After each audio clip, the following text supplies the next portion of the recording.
자, 서망설비기 3일 산업기사 수험생 여러분 안녕하십니까? 제가 이번 시간에 이제 유체역학 책을 제가 이번에 리뉴얼을 좀 했어요. 한 5년 만에 한 것 같아요. 유체는. 왜냐하면 유체는 바뀌는 부분이 별로 없어가지고 제가 그대로 가도 되겠다라고 해서 계속 이제 가지고 왔는데 영상이 너무 이제 오래되다 보니까 요번에 이제 새로 책도 좀 개정을 하면서 어떻게 보면 또 이제 요즘 유형이 있을 거 아니에요, 그쵸? 시험이. 요즘 경향 문제도 뒤쪽에 어떻게 보면 연습 문제로 채워 넣으면서 책을 좀 리뉴얼을 했습니다. 그러니까 책을 리뉴얼하면 당연히 강의도 조금 이제 바뀌어야 될 것 같아서 이 강의를 다시 한번 여러분들 찍을 거예요.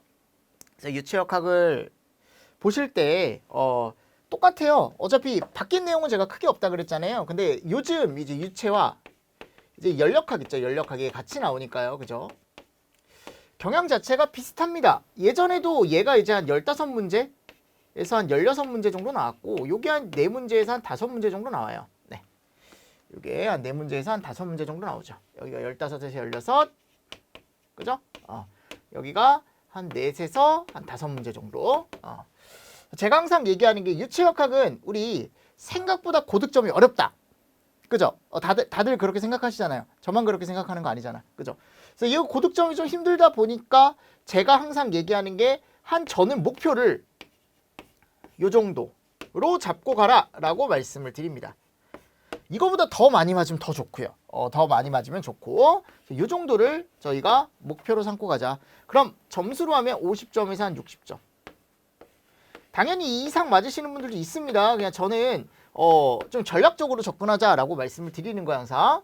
요 정도 맞아주고 이제 기계구조 또는 원론 법규. 자, 여기에서 점수를 조금 어떻게 해야 된다? 세이브를 해야 된다. 세 과목에서. 아니면 여기서 세이브해도 된다 그랬죠. 2개만 봐서 이제 세이브해도 된다 그랬죠. 맞나요? 그래서 내가 만일 유체를 10개를 맞았다라고 한다면 여기 최소한 14개 정도는 맞춰주는. 어차피 기계구조는 계산 문제가 아니다 보니까요. 우리가 그냥 암기만 살짝 해주면 되는 포인트다 보니까 생각보다 어렵지 않다. 기계구조는 고득점 맞기가. 그래서 기계구조를 조금 더 집중적으로 하는 게 또 언제 좋다? 이때를 위해서도 2차 실기를 위해서도 기계구조를 조금 더 집중하시는 게 좋다라고 제가 틀림없이 말씀을 드렸습니다. 아셨죠? 그럼 제 강의를 듣고 이제 저는 제 목표는 이 정도 맞출 수 있게 해드리겠습니다. 아셨습니까? 너무 어려운 문제는 풀지 않습니다.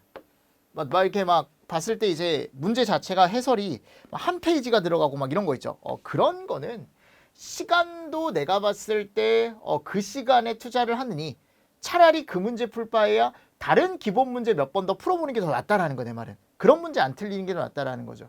그리고 그렇게 어려운 문제들은 많이 나오지도 않아요. 아셨죠? 간혹 한 번씩 나오니까 한 번씩 보시면 되고 정말 어려운 문제들은 또 어떻게 나온다?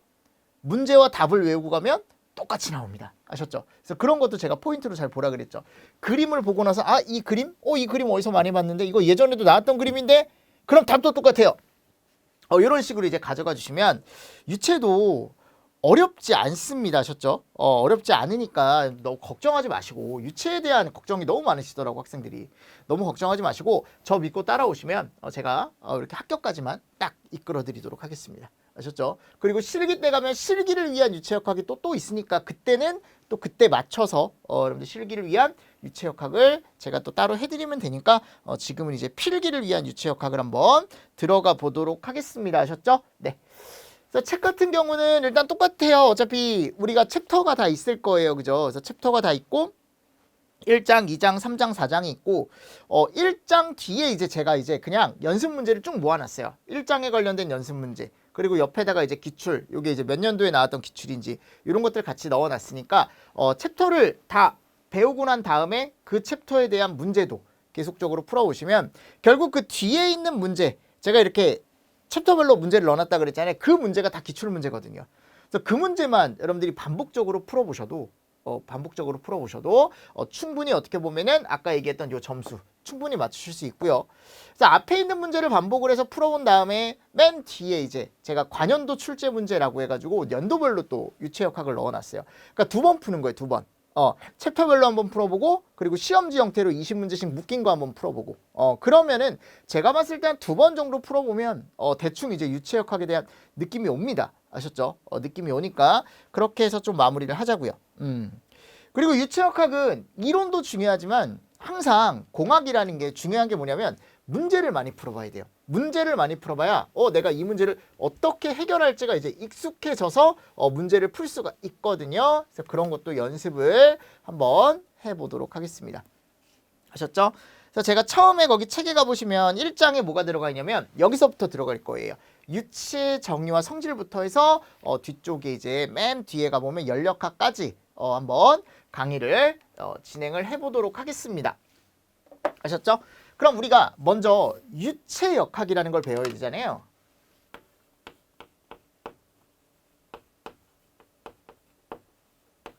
근데 우리는 틀림없이 이 앞에 뭐가 붙어있냐면 얘가 붙어있어요. 그죠? 제가 항상 드리는 얘기가 뭐냐면 일반 유체역학 기계 쪽에서 배우는 유체역학이 이만큼이거든요. 정말 큰 어떻게 보면 넓은 부분이에요. 넓은 부분. 근데 우리는 이걸 다 배울 필요가 없다. 우리는 이 중에 한 요 정도. 요 정도만 소방 쪽에서 배우는 거예요. 요 정도. 그러니까 어렵지 않다라는 거 제 말은. 소방 유체역학은 일반 기계 유체역학보다는 훨씬 더 쉽다. 그래서 요 일부만 배울 거다. 그러면 우리가 지금 뭐를 배우는 거예요? 얘를 배운다 그랬죠.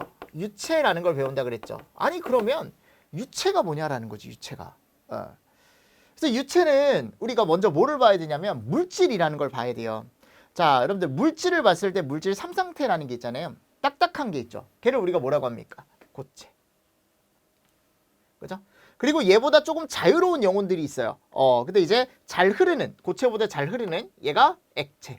그리고 제일 자유로운 애가 있죠. 걔가 누구냐면 기체예요. 그래서 고체와 액체와 기체가 있어요. 맞나요? 고액기가 있습니다. 고액기. 그럼 이 고액기 중에 우리는 2개만 유체라고 얘기하거든요. 그 2개가 얘예요.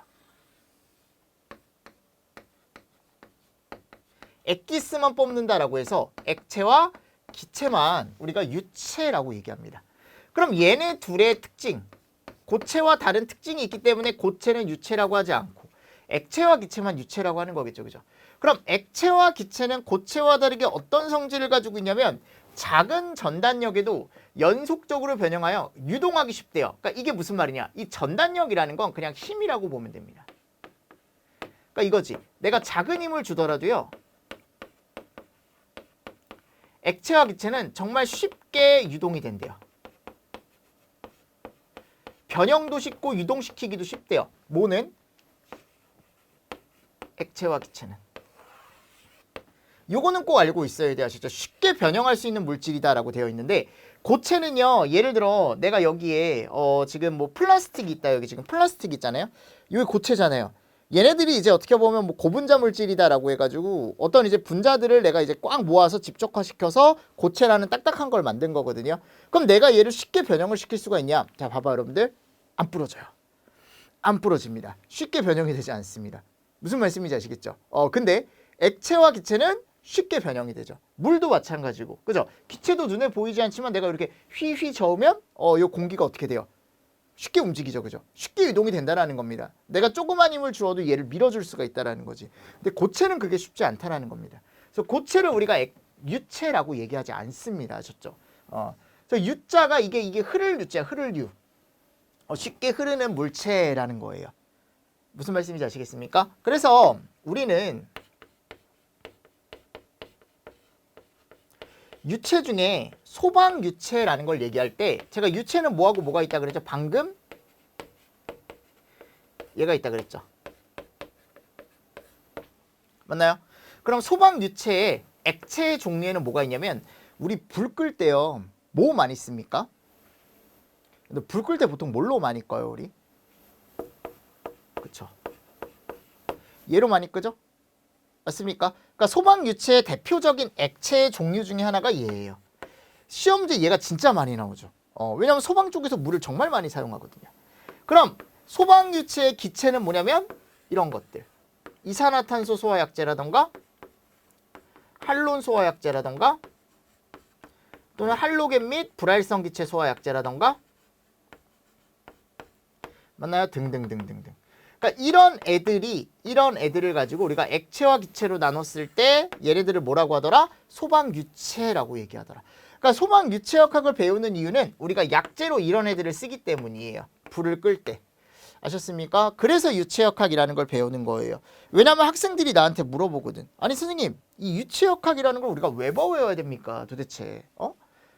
맞잖아요. 그렇게 느낄 수 있잖아요. 야, 연속 방정식을 우리가 왜 배워야 되고, 그리고 베르누이 방정식을 왜 배워야 되고, 하이제뉼리엄, 하겐포화제, 이름도 어려운 걸 도대체 왜 배워야 됩니까?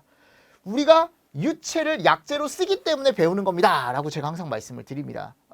당연히 실무를 나갔을 때 유체역학을 실제로 적용시키는 예는 거의 없죠. 근데 우리는 자격증을 위한 공부를 하다 보니까 자격증 쪽에서는 이런 게 이제 필요하다라고 느꼈나 봐요. 그래서 유체에 대한 어떤 특징, 맞습니까? 유체에 대한 어떤 특징 또는 정의, 성질 이런 것들을 우리가 배우면서 이제 뒤쪽에 조금 더 뭐가 들어가냐면 어려운 내용들이 이제 좀 들어갈 거예요. 아셨죠? 그래서 지금 챕터 1에 갔을 때 유체의 정의와 성질은 어렵지 않은 내용이다 라고 제가 항상 말씀을 드립니다. 기초다라고 말씀을 드리니까 일단 유체의 정의부터 제가 좀 설명을 한번 드려봤어요. 됐나요? 자, 그리고 나서 이제 유체 분류입니다. 유체 분류. 자, 아니 그럼 유체가 있으면요. 유체가 하나만 있진 않을 거예요. 그죠? 엄청 많은 유체의 종류가 있을 텐데 먼저 첫 번째, 유체 중에 압력 변화가 잘 되느냐 또는 압력 변화가 잘 되지 않느냐에 따라 유체를 구분을 할 수가 있는데 그 유체가 압축성 유체라는 애가 있고 또 뭐가 있대요? 비압축성 유체라는 애가 있대요. 맞나요? 압축성 유체는 내가 압력 변화를 줬을 때 얘가 변화하는 거래.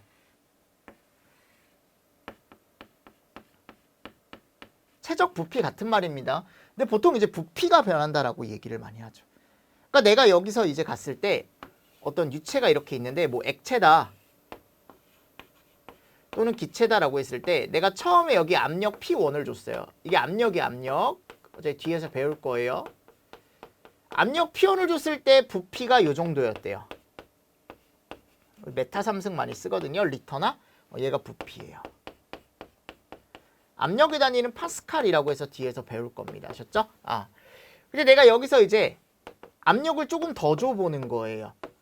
압력을 지금 여기 화살표가 1개였던 걸 내가 여기에 하나, 둘, 셋, 넷, 다섯 이렇게 줘보는 거야. 그럼 이 액체가 어떻게 되냐면 이렇게 됐대요. 자, 부피가 어떻게 됐습니까? 지금 줄었죠? 그러니까 압력은 증가했고요. 지금 압력을 주니까 뭐가 감소했어요? 지금 부피가 감소했습니다. 자, 이게 잘 되는 유체를 우리가 뭐라고 한대요? 압축성 유체라고 한대. 우리 압축한다라고 얘기 많이 하잖아요. 그죠? 압축한다라고 많이 얘기하잖아요. 그게 잘 안 되는 유체를 우린 뭐라고 한대요? 비압축성 유체라고 한답니다. 내가 압력 변화를 줬는데 얘는 잘 줄지 않네. 그래서 압축성 유체에 가장 많이 예로 드는 건 뭐냐면 기체가 그나마 요 압축이 잘 된다라고 얘기를 합니다. 그래서 공기, 수소, 산소 이런 거. 자, 그에 비해 이제 액체 있죠. 액체 쪽이 기체에 비해서는 압축이 잘 안 된다. 그래서 기체의 대표적인 것들은 공기, 수소, 산소 이런 게 있고요. 액체의 대표적인 것 중에 뭐가 있냐면 물이 있습니다. 액체니까 요게. 그죠? 그래서 물은 압축성 유체가 아니고요. 유체에 분리해서 무슨 유체에 가깝다? 비압축성 유체에 가깝다라는 거 정리하셔야 됩니다. 자, 그리고 두 번째 보겠습니다. 점성의 유무에 따른 분류라고 나와요. 이것도 이제 어떻게 보면 여기는 말 문제로 많이 나오니까 정리를 좀 해주셔야 되는데 점성의 유무에 따른 분류에 가보면 여기 실제로 우리가 실생활에서 볼 수 있는 유체가 있고 이상유체라는 건 현실에 존재하지 않는 유체를 얘기합니다. 내가 이상적이다라고 얘기하잖아요. 우리가 야, 내 이상형이 누구야? 저도 이제 배우 중에 막 와, 저 배우 진짜 이쁘다. 여배우들 중에 그죠? 이쁘다. 뭐 결혼하고 싶다. 뭐 이렇게 생각할 수도 있겠지만 절대 그 사람은 이상형이지 실제로 나한테 오지 않잖아요. 그죠? 결혼할 수가 없잖아요. 실제로 할 수는 있지만 그게 쉽지 않잖아요. 그죠?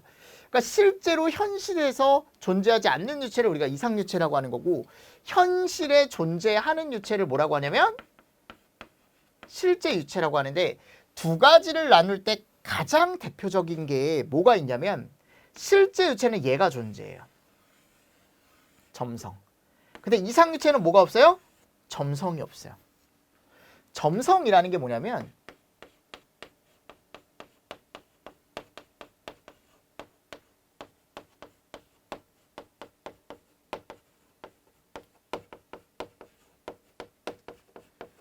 끈적끈적한 성질이에요. 끈적끈적한 성질을 우리가 점성이라고 많이 하거든요. 그래서 예를 들어 이거죠. 봐봐요. 물이 있고 그냥 예를 한번 들어볼게요. 제가 점성에 대한 조금 더 쉽게 말씀을 드리려면 기름이 있대요. 또는 꿀이 있대요. 꿀. 그럼 내가 정말 그냥 실험을 한번 해보는 거예요. 내가 어떤 바닥에다가 한쪽에는 물을 흘리고 한쪽에는 기름을 흘린대요. 아셨죠? 그럼 뭐가 더 빨리 내려가겠냐라는 거야. 여기서 시작을 해서 여기 도착을 했을 때, 여기 시작을 해서 여기 도착을 할 때, 맞나요? 이거를 보자라는 거죠.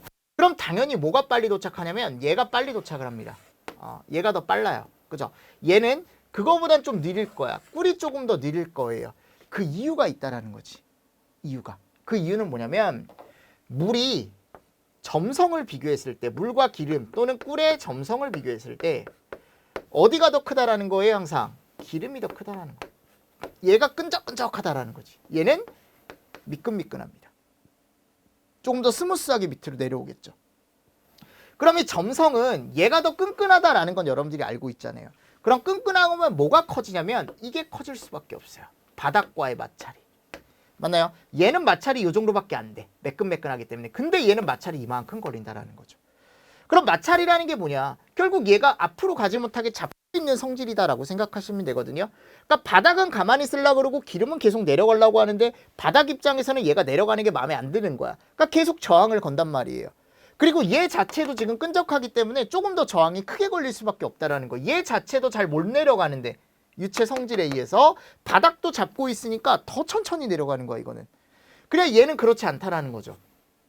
얘는 물 자체의 점성이 낮기 때문에 얘네들이 되게 자유로운 영혼들이란 말이야, 꿀보다는. 그래서 뭐라고 얘기하냐면 점성에 따라 뭐가 달라진다? 얘가 달라져요. 손실도 이렇게 차이가 날 수밖에 없다라는 거죠. 결국 마찰의 차이가 이렇게 나타나는 거지. 마찰에 의해서 생기는 손실이 여기가 더 작을 수밖에 없습니다. 그래서 빨리빨리 내려갈 수 있는 거야. 그럼 우린 이렇게 생각합시다, 이제. 자, 점성이라는 건 결국 얘와 같은 말이다 라는 거지. 또는 마찰이라는 말과 똑같은 말이다. 점성이 크다라는 건 마찰이 크다라는 거고 그로 인해 손실이 크다라는 걸 얘기하고, 점성이 없다라는 건 그럼 뭐가 없다라는 거예요? 손실이 없고 마찰이 없다라는 거야. 그치? 그러니까 이런 거는 있을 수가 없다라는 거죠. 왜? 점성이 0인 유체는 없다라고 생각하시면 됩니다. 그러니까 무조건 모든 유체에는 뭐가 존재하냐면 얘가 존재할 수밖에 없어요. 모든 유체에는 손실이 존재합니다. 마찰이 존재합니다. 이게 없는 유체는 없다라는 거, 내 말은. 아셨죠? 근데 얘가 없는 유체, 아예 없는 유체를 얘기한대. 이상 유체는. 그래서 우리가 점성이 있는 유체니까 이름을 또 점성 유체라고 하고요. 이상 유체는 점성이 없는 유체니까 또 뭐라고 얘기한대요? 비점성 유체라고 얘기한답니다. 맞나요? 그래서 이런 것들도 같이 정리를 좀 해주시면서 넘어가 주시면 좋을 것 같습니다. 됐습니까? 자, 그리고 세 번째 볼까요? 세 번째. 자, 점성이라는 걸 제가 넣어놨죠. 그쵸? 방금도 설명을 드렸어요. 운동하고 있는 유체에 있어서 서로 인접하고 있는 층 사이에 미끄럼이 생기면 많거나 적거나 마찰이 발생한다. 이걸 유체 마찰이라고 하고, 이렇게 마찰이 생기는 성질을 결국 점성이라고 한대요. 맞나요? 그러니까 결국 마찰, 손실, 점성 다 그냥 같이 보셔도 돼요. 자, 근데 여기 갔을 때 이제 얘가 나오죠. 요거 잘 나오거든, 시험 문제. 요거. 똑같은 얘기예요. 액체와 기체를 봤을 때 온도에 따라 다르대요. 액체는 온도가 올라가면 점성이 낮아집니다. 아셨죠? 근데 기체는요, 온도가 올라가면 점성이 커진대요. 기체가 온도가 상승하면 점성이 증가하는 이유는 뭐가 증가하기 때문에 그렇대요? 운동 속도가 증가하기 때문에. 자기들끼리 여러분들 막 움직이는 게 증가해서 자기들끼리 부딪히면서 거기서 점성이라는 성질이 나타나고, 액체는 온도가 상승하면 서로 간에 모여있는 응집력이라는 힘이 있어요. 그 응집력이 떨어지면서 어떻게 된대요? 점성이 오히려 감소한다라고 되어 있습니다. 맞습니까? 이거 꼭 여러분들 정리할 수 있어야 돼요. 특히 이걸로 정리하시면 돼요. 마지막에 요거 말 문제로 잘 나옵니다. 아셨죠? 자, 됐습니다. 이런 게 이제 나와 있고요. 자, 이제 세 번째 가보면 뭐가 나와요? 단위와 차원이라는 게 나옵니다. 그죠? 자, 단위에 가보면 모든 물리량의 크기는 일정한 기본적 크기를 정해놓고 이것에 비로소 나타낸다. 이런 기본적인 양을 단위라고 하고 단위의 종류에는 크게 절대 단위와 뭐 공학 단위 또는 중력 단위가 있다라고 되어 있지만 얘에 대한 건 한번 읽어보시면 되고요. 그러니까 물리량이라는 게 뭐냐면 내가 예를 들어 아침에 제가 몸무게를 재잖아요. 보통 이제 전 몸무게를 재거든요. 왜냐하면 살이 쪄 있지만 그나마 좀 덜 찌기 위해서 내가 어제와 다르게 이제 몇 킬로가 쪘는지 또는 몇 킬로가 빠졌는지 빠지는 경우는 거의 없지만 얼마나 늘었는지 이런 것들이 이제 보는데 올라가면 틀림없이 단위가 뭘로 돼 있냐면 이렇게 나와. 이건 다 알고 있잖아요. 킬로그램이라고 나오잖아요. 맞습니까? 그러니까 얘는 뭐의 단위가 되는 거예요? 무게의 단위가 되는 거죠. 무게의 단위. 그러니까 내 키가 뭐 예를 들어 뭐 170이다. 170입니다, 여러분들. 170. 그렇게 크지 않아요. 170인데 170cm다라고 얘기하는 사람들도 있고 뭐 1m 70cm다라고 얘기하는 사람들도 있잖아요. 결국 그게 두 개가 같은 말 아닙니까? 맞습니까? 그런 식으로 우리가 길이의 단위라는 것도 쓰고 있다라는 거지. 얘는 무게의 단위고. 근데 그 단위의 종류는 여러 가지가 있대요. 여러 가지가 있는데 뭐 걔를 설명드리기 전에 우리 소방 유체역학에서 많이 쓰는 단위를 제가 몇 가지를 알려드릴게요. 아셨죠?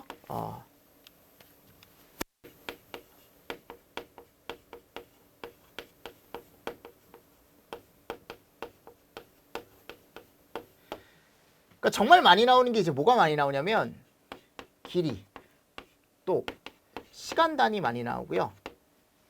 량의 단위 많이 나오거든요. 이 량이 두 가지가 있습니다. 이제 질량이라는 게 있고 중량이라는 게 있어요. 질량과 중량이 있습니다. 아셨습니까? 근데 여기 갔을 때 이제 길이 단위가 여러 개가 있거든요. 근데 이제 갔을 때 이제 미터라는 단위가 있고요. 미터. 읽을 때 미터라고 읽죠. 미터. 그리고 센티미터라는 게 있어요. 뭐 이거는 다 알 거예요. 센티미터라는 게 있고 그리고 밀리미터라는 게 있습니다. 밀리미터. 이거 다 길이 단위거든요. 자, 시간 단위는 뭐가 있습니까? 초, 세크, 미닛, 분, 아워, 시간. 그죠? 1시간 이런 식으로. 자, 질량과 중량.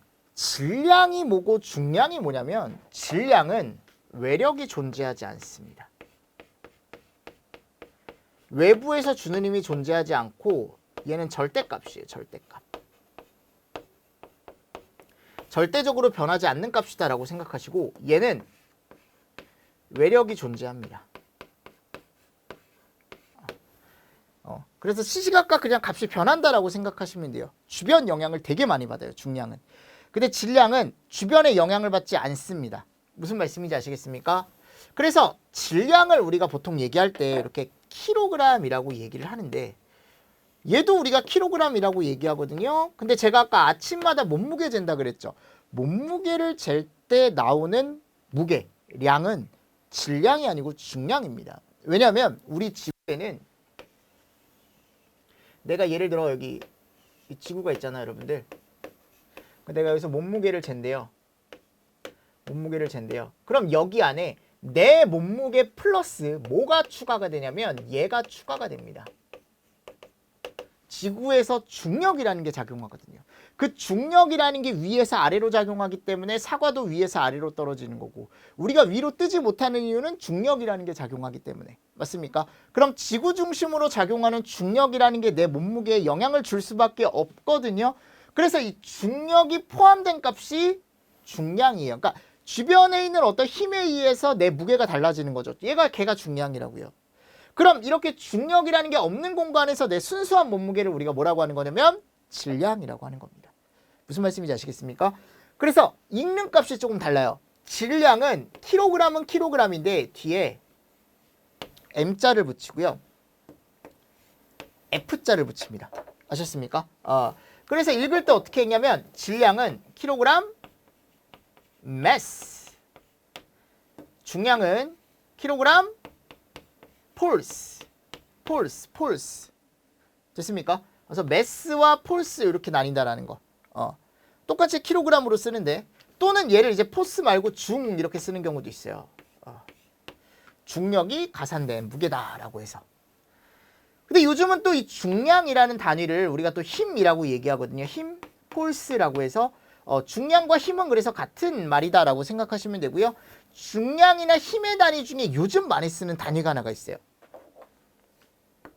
얘를 많이 쓰죠. 이거 많이 들어보셨을걸요? 얘 이름이 뭐예요? 뉴턴이라는 단위가 있습니다. 뉴턴.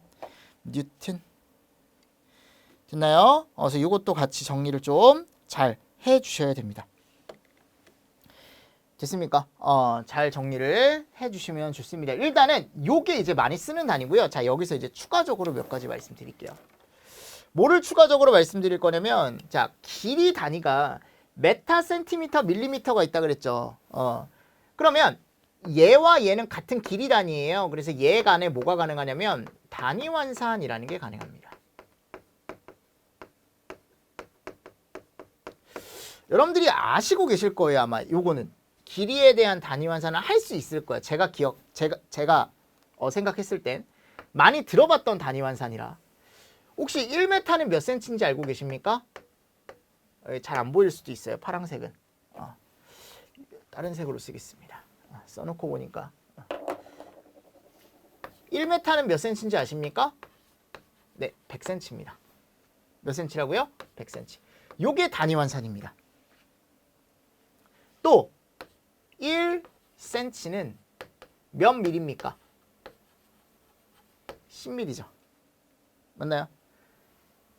또 우리가 봤을 때 1m는 그럼 몇 밀이냐면 10의 3승밀입니다. 이런 걸 우리가 단위 환산이라고 합니다. 그래서 미터 한 개가 센치 100개하고 같은 거죠. 그럼 큰 단위는 어디가 더 큰 단위예요? 얘가 더 큰 단위인 거야. 얘는 하나만 있어도 되는데 얘는 100개나 있어야 하나와 같아질 수 있는 거니까. 얘가 훨씬 큰 단위죠. 무슨 말씀인지 아시겠습니까? 얘가 센치죠. 센치. 얘가 밀이잖아요. 그죠? 얘 하나, 얘 10개. 이게 같아진다는 거니까 당연히 얘가 커지는 거고. 그럼 얘는 얘 10개가 있어야 얘 하나가 되는 거고 얘 100개가 있어야 얘 하나가 될 수 있다 그랬죠. 그럼 얘와 얘로 갈 때는 당연히 10의 3승만큼 차이가 나겠죠. 맞나요? 그러니까 결국 이 부등호가 뭐예요? 이 부등호라는 게 이게 서로 같다라는 걸 의미하잖아요. 양쪽이 같아진다. 자, 우리가 얘를 뭐라고 얘기한다? 단위 환산을 한다라고 얘기를 하는 거예요. 이거를. 무슨 말씀인지 아시겠습니까? 이런 게 이제 나와 있고요. 마찬가지. 시간 같은 경우도 마찬가지예요. 내가 1분은 몇 초예요? 60초입니다. 1시간은 60분이죠. 이거를 꼭 알고 있어야 돼요, 다. 그리고 1시간은 또 몇 초예요? 3600초입니다. 네. 자, 이런 걸 단위 환산이라고 한다는 거죠. 자, 근데 이건 이제 시간끼리 이렇게 단위 환산이 되는 거고 길이끼리 단위 환산이 이렇게 되는 거예요. 그럼 시간과 길이가 나와 있잖아요. 그죠? 그러면 내가 시간을 길이로 바꿀 수 있을까요? 이게 단위 환산이 될까요? 무슨 말이냐면 1초는 몇 메타입니까? 라고 물어봤을 때 답하실 수 있는 분이 없을 거예요. 당황할 거야. 뭐지? 왜냐면 안 되거든. 그렇게는 단위 환산이. 무슨 말씀인지 아시겠습니까? 그래서 같은 길이는 길이끼리 시간은 시간끼리만 뭐가 되더라? 단위 환산이 되더라 라는 거. 그리고 제가 거꾸로도 갈 수 있다 그랬죠. 어떻게 갈 수 있냐면 내가 예를 들어 여기 봐봐요. 그럼 1cm는 몇 메타일까요? 이런 것들을 이제 거꾸로 갈 수 있어야 되는데 자, 거꾸로 갈 때 반대로 생각하시면 되겠죠. 얘가 10의 제곱개가 있을 때 얘가 하나였잖아요. 그럼 얘를 1로 지금 만들고 싶으면 양변을 뭘로 나눠주면 될까요? 10의 제곱으로 나눠주시면 되겠지. 10의 제곱.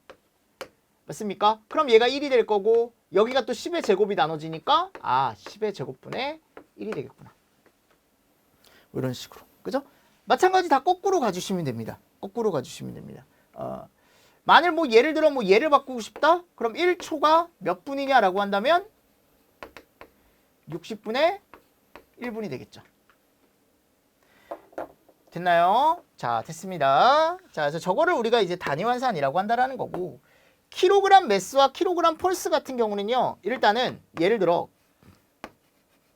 얘가 있다. 그럼 내가 얘를 그램 매스로 바꾸고 싶다라고 한다면 1kg 매스는요, 얘가 몇 그램 매스냐면 1000g 매스입니다. 요 정도 그냥 살짝 알고 계시고, 이거 단위환산이에요. 자, 그리고 킬로그램 폴스라는 게 있어요. 내가 예를 들어 1kg이잖아요. 그때 제가 요즘 요거 많이 쓴다 그랬죠. 뉴튼. 얘가 9.8뉴턴입니다. 요거는 지금 암기해 두시면 좋습니다. 요거 사용하는 경우 많으니까. 그리고 량은 량끼리 단위환산이 가능합니다. 그래서 질량과 중량도 단위를 바꿀 수가 있어요. 나중에 가보면 단위환산이 또 가능하고 얘네 둘 간에 또 단위차도 존재합니다. 뒤에 가보면.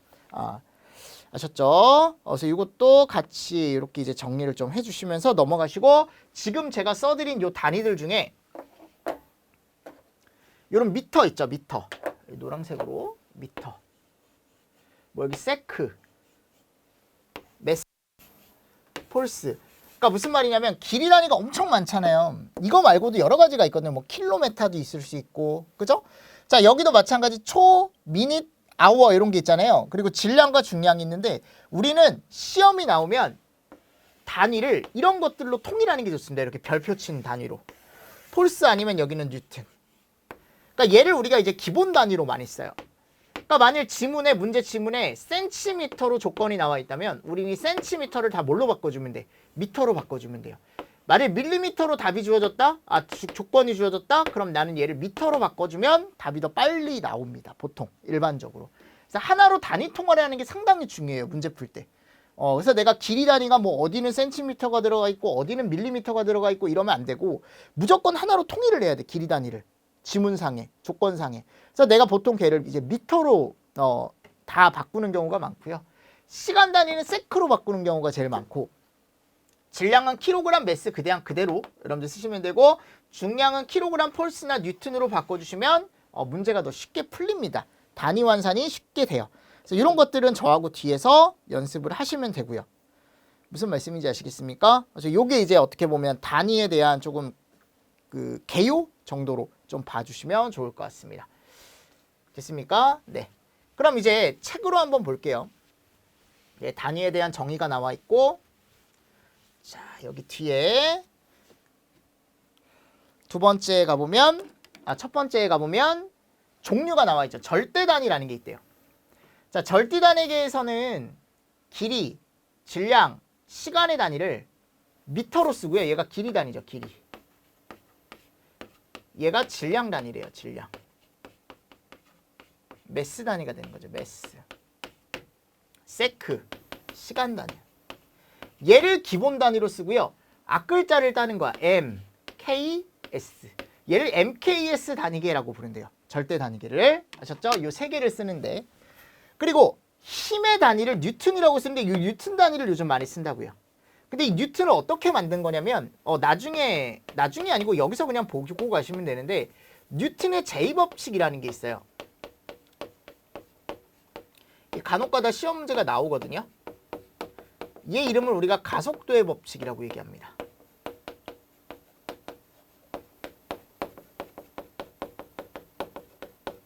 이 가속도의 법칙이 공식을 암기를 하십시오. 이거 첫 번째 이제 나오는 공식이 나와요. F는 MA라는 공식이 있습니다. F는 MA. 프마, 프리마,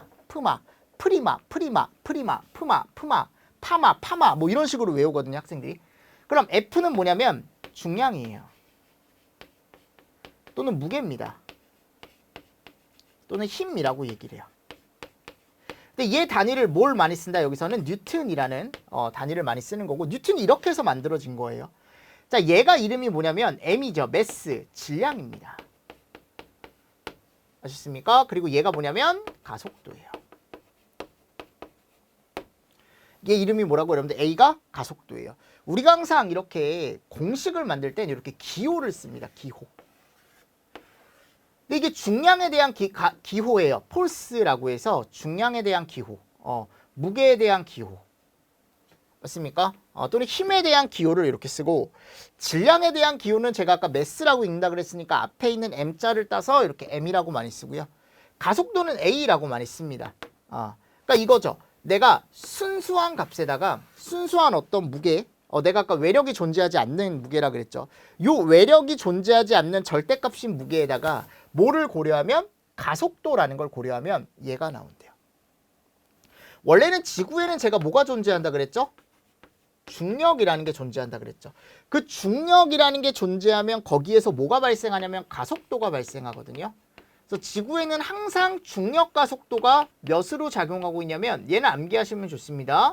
가속도의 단위가 메타/세크 제곱이거든요. 이렇게 생긴다라고 얘기합니다. 중력 가속도가 9.8이다라고 얘기해요. 중력에 의해 생길 수 있는 가속이 9.8 정도다라고 얘기를 하는데 얘는 암기를 하시면 좋다라는 거. 아셨습니까? 근데 얘를 우리는 이 뉴턴이라는 단위는 요 9.8로 보는 게 아니고 얘를 그냥 1로 봐요. 1로.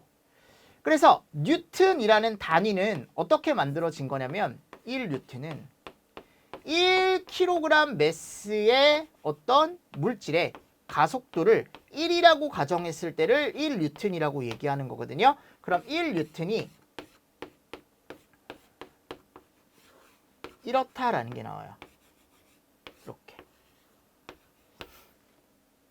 맞습니까? 그래서 요거를 하나 살짝 적어두시면 좋습니다. 어차피 여기 나와 있잖아요.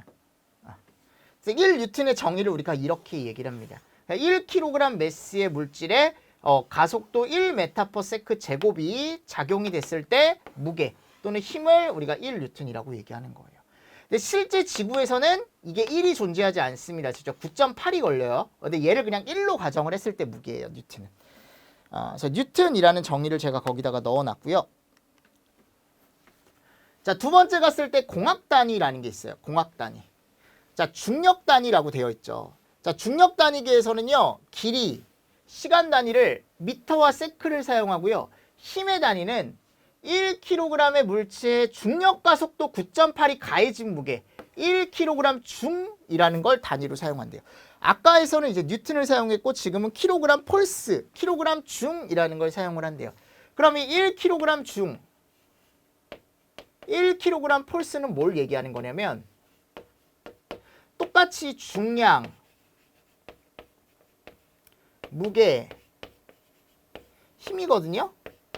자, 근데 얘가 똑같이 우리는 공식은 F는 ma, 뉴턴의 제2법칙이라는 걸 가지고 오는데 어차피 1kg 매스라는 물질의 요 질량에다가 a, 가속도를 곱하는데 이 가속도가 무슨 가속도예요? 중력 가속도가 그대로 들어가요. 1kg 펄스는. 그럼 여기가 몇이 되는 거예요? 얘는 정해져 있는 값이에요. 얘가 되는 거죠. 그럼 1kg 펄스의 정의는 지구에서의 무게니까 9.8이 고려된 자 이렇게 되는 거죠. 그 제가 얘기했죠. 눈에 보이지 않지만 우리는 항상 뭐에 영향을 받는다? 중력의 영향을 받아요. 그럼 중력에 의해 생기는 가속도가 우리한테 계속 영향을 주고 있는 거거든요. 그럼 지구에서 내가 몸무게를 잰다 그랬잖아요. 아침에. 이걸 뉴턴이라고 단위가 나오면 안 된다는 거지. 왜냐하면 중력 가속도가 9.8로 계속 작용을 하고 있으니까. 그래서 내가 몸무게를 쟀을 때 단위가 다 뭐가 나오는 거예요? 항상 킬로그램이 나오는 거야. 킬로그램. 킬로그램. 그러면 지금 여기 갔을 때 절대 단위계일 때 요 힘의 단위와 지금 공학 단위, 중력 단위일 때 힘의 단위가 지금 틀린 거거든요. 무게의 단위가 좀 틀린 거거든요. 근데 여기서 이제 하나 또 알 수 있는 건 뭐냐면 우리가 제가 아까 1뉴턴은 이렇게 만들어진 단위다라고 말씀을 드렸죠. 맞나요? 근데 지금 보니까 얘가 똑같은 단위예요. 얘와 얘. 그죠?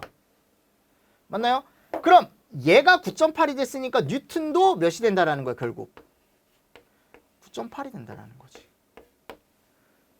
맞나요? 결국 우리가 여기서 알아야 될 건 뭐냐면 이 프리마 공식 꼭 암기하시고요.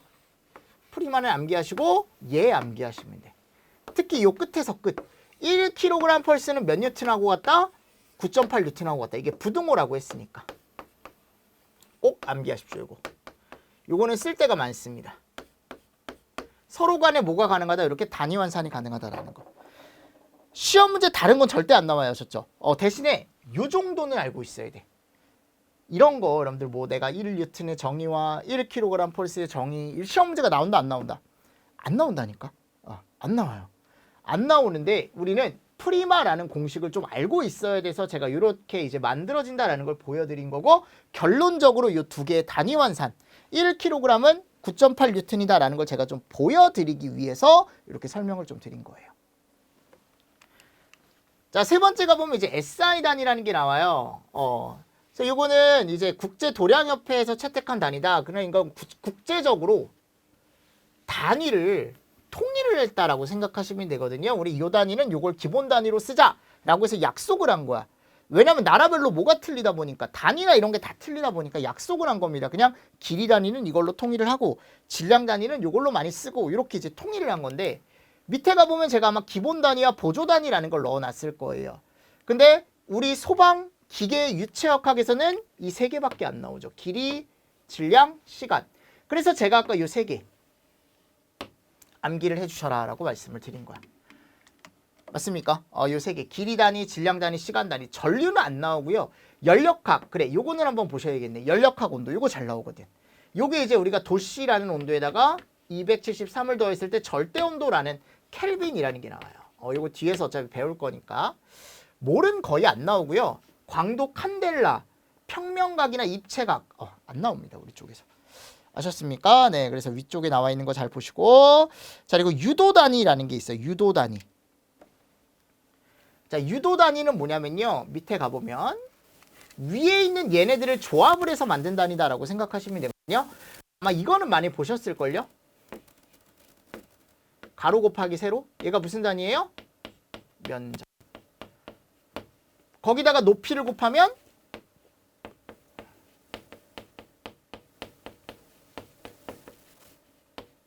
그죠? 이건 꼭 알고 있어야 돼요. 면적 단위는 메타 제곱. 그리고 큐빅 메타라고 해서 메타 세제곱이 인데요. 됐습니다. 여기에서 이제 하나 더 하면 면적 단위라 그랬잖아요. 센치의 면적 단위도 틀림없이 있거든요. 자, 얘가 몇 승 차이만큼 나냐면 10의 4승만큼 나요. 예를 들어 부피다 한 요 정도만 할 수 있으면 돼요. 6승만큼 차이. 이거 꼭 암기하세요. 아시죠? 두 개는. 됐습니까? 그리고 리터라는 단위가 있어요. 이거 진짜 많이 씁니다. 얘가 리터로 바꾸면 10의 3승이에요. 1000리터입니다. 1000리터. 아셨습니까? 몇 리터라고요? 1000리터입니다. 1000리터. 똑같은 부피 단위예요. 똑같은 부피 단위. 그러니까 얘는 똑같은 부피 단위죠. 이렇게. 암기하시고요. 꼭 암기하시고. 그러니까 우리가 봐봐요. 1m는 제가 몇 cm라 그랬죠? 100cm라 그랬잖아요. 얘를 양변 제곱해 보는 거예요. 제곱. 그럼 1의 제곱은 1, 메타 제곱은 메타 제곱. 10의 제곱의 제곱이죠. 이 두 개 지수끼리 곱하는 거거든요. 2는 4. cm 제곱. 만일 3승을 알고 싶다? 1의 3승 1, 메타 3승, 메타 3승, 10의 제곱의 3승, 2, 3은 6. cm의 3승. 이런 식으로. 우리가 알고 있는 값에서도 이렇게 가지고 올 수 있다는 거죠. 그래서 면적과 최적의 단위, 환산도 알고 있어야 되고요. 속도 단위, 이걸 암기해야 돼요. 속도는 메타 퍼 세크라는 단위를 가지고요. 가속도는 메타 퍼 세크 제곱이라는 단위를 가집니다. 그래서 제가 아까 중력과 속도 G값이 9.8이다라고 얘기했던 거야. 보통 G라고 씁니다. 중력 가속도는요. 누가 봐도 딱 보니까 아까도 얘기를 했어야 되는데 여기 G잖아. 소문자. 9.8. 그치? 뭐 억지로 그냥 끼워 맞추는 거야 그냥. 이렇게. 자, 그리고 나서 여기 힘, 뉴턴이라고 한대요. 뉴턴. 근데 이 뉴턴을 다시 쓰면 아까도 얘기했지만 질량 곱하기 가속도 이렇게 쓸 수 있대요. 맞나요? 여기 제곱이 빠졌네요. 제곱. 이렇게 쓸 수 있답니다. 그리고 1뉴턴을 우리가 몇 승 다인이라고 얘기하냐면 이게 좀 더 하나 작은 단위거든요. 10의 5승 다인이라는 단위가 있어요. 요거까지 알고 있으면 좋습니다. 다인. 어떻게 읽는다고 읽을 때 다인이라고 읽습니다. 책에는 제곱 들어가 있습니다. 여러분들 다인이라고 읽습니다. 10의 5승 다인이에요. 5승 다인. 자, 뒤에서 배울 거예요. 압력 단위를 우리가 파스칼이라는 걸 써요. 파스칼. 면적당 힘이다라고 해서 나중에 배울 겁니다. 파스칼. 그리고 주울이라는 게 있어요. 여기 제곱이에요. 제곱이고 주울이라는 게 있는데 요거는 미터의 뉴턴이라고 되어 있죠. 그래서 힘 곱하기 거리, 움직인 거리. 얘를 우리가 일을 했다 또는 에너지가 주어졌다라고 얘기하고요. 읽을 때 주울이라고 하고. 시간당 에너지가 얼마나 주어졌냐 또는 시간당 일이 얼마나 되냐를 우리가 와트라고 얘기합니다. 그래서 1와트를 1줄/s라고 얘기해요. 다 같이 알고 있어야 되는 거. 아셨죠? 왜냐하면 하나하나 배우겠지만 지금 한 번씩 보시라는 겁니다. 그래서 요 4개 있죠. 요 4개는 끝까지 써요. 아셨죠? 그래서 지금 살짝 여러분들이 암기를 해주셔도 좋습니다. 이런 건. 암기를 해주시는 게 좋다. 다음 갔을 때 이제 접두어라는 게 나와요. 네, 이것도 보셔야 되는데 시험 문제 많이 나오는 접두어만 제가 동그라미 쳐드릴게요. 기가, 그리고 메가, 킬로, 이 3개 잘 나오고요. 센티나 밀리까지. 센티보단 밀리, 마이크로까지 내려가는 건 거의 본 적이 없고요. 요 5개 정도는 꼭 암기를 하셔야 되는데 왜냐하면 예를 들어 우리가 소방의 압력 단위를 이렇게 씁니다. 1이라고 쓸게요. 얘 읽을 때 어떻게 읽냐면 메가 파스칼이라고 읽거든요. 자, 파스칼은 압력 단위입니다. 그리고 이 메가가 접두어거든요. 근데 얘가 10의 6승을 얘기해요. 그럼 얘를 풀었으면 이렇게 되는 거거든요. 10의 6승 파스칼. 그럼 얘를 쭉 쓰면 하나, 둘, 셋, 넷, 다섯, 여섯. 이게 너무 길잖아. 그치? 그래서 얘를 그냥 우리가 메가라고 있는 거야. 10의 6승. 1메가파스칼을 우리가 이렇게 얘기를 한다. 이렇게 접두어를 쓸 때 이런 식으로 이제 활용을 한다라는 거지. 됐습니까? 그래서 이 정도 접두어. 3승, 6승, 9승. 그리고 마이너스 2승, 마이너스 3승까지 알고 계시면 좋아요. 헥토, 데카, 데시, 마이크로, 나노 이런 것도 한 번씩은 보시면 좋지만 많이 나오지는 않습니다. 시험 문제. 아셨죠? 그래서 제가 힘에 대한 것과 일에 대한 거 그리고 동력, 일률에 대한 단위를 한 번 더 거기 박스 안에 물리랑 참고를 해서 넣어놨으니까 한 번 더 참고하시면서 보시면 좋을 것 같고. 자, 두 번째 가보면 이제 뭐가 나와요? 차원이라는 게 나옵니다. 그쵸? 그러니까 지금 우리가 배운 게 뭐예요? 단위라는 걸 쭉 봤잖아요. 그죠? 그럼 이 단위라는 걸 가지고 우리가 또 뭘 구할 수가 있냐면 차원이라는 걸 구할 수가 있어요. 근데 이거 되게 쉽거든요. 조금 쉬었다가 제가 이 차원 해석하는 방법까지 알려드리고 다음 밀도, 비중량, 비체적으로 한번 또 들어가 보도록 하겠습니다. 아셨습니까? 자, 이번 시간도 여러분들 수고 많으셨습니다. 수고하셨습니다.